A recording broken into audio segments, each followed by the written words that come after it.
Welcome to Module 11, NBA AML Institutions. At the end of this module, participants should be able to identify the NBA institutions responsible for AML CFT CPF oversight of legal practitioners, understand the mandate and powers of the NBA Anti-Money Laundering Committee, explain the role of the Legal Practitioners Privileges Disciplinary Committee, LPPDC, in AML enforcement. Appreciate the importance of risk assessments in the legal sector. Understand the function of NBA branch AML compliance officers. Navigate compliance obligations within the NBA institutional framework. Let's start with the rationale behind the NBA's AML institutions.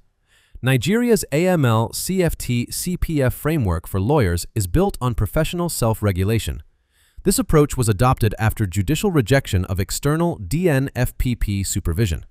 To address this, the Nigerian Bar Association established dedicated AML institutions with 4 key objectives: to protect the independence of the legal profession, to ensure compliance with FATF technical standards, to prevent the misuse of legal services, and to provide oversight that is proportionate and sensitive to the peculiarities of the profession. These institutions operate within the NBA's governance structure, ensuring they are not financial regulators but remain focused on the legal profession. Now, let's talk about the NBA AMLC. This committee was established under Rule 73 of the Rules of Professional Conduct for Legal Practitioners 2023 and formally ratified by the NBA NEC in June 2024. What does the NBA AMLC do?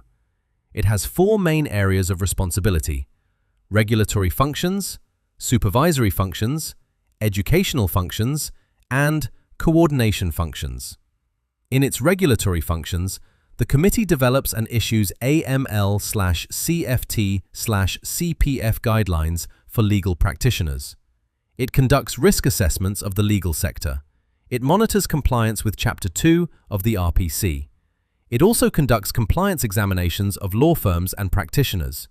And finally, it recommends legal practitioners who have breached their AML/CFT/PF obligations to the LPPDC for disciplinary action. In its supervisory functions, the NBA AMLC receives and analyzes suspicious transaction reports from lawyers. It can request information and documents from legal practitioners. It inspects records and compliance systems.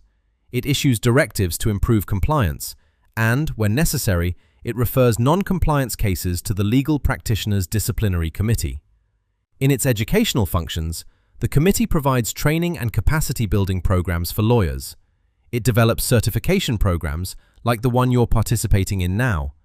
It publishes advisories and guidance notes, and it raises awareness of money laundering, terrorism financing, and proliferation financing risks within the profession.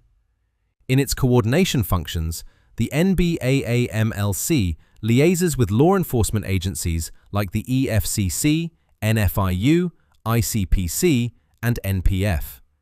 It coordinates with SCUML and other AML authorities.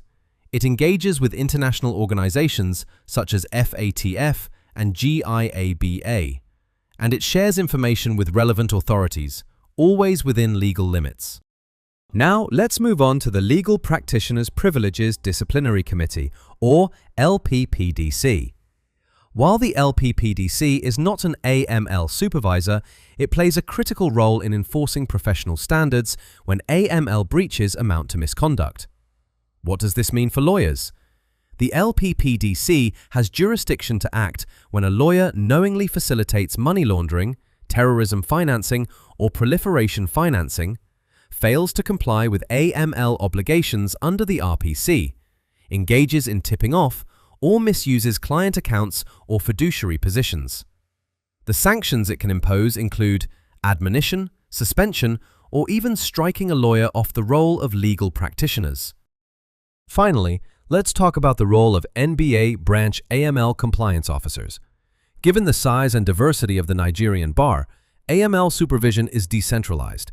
Each NBA branch designates an AML compliance officer to act as the first point of contact for members.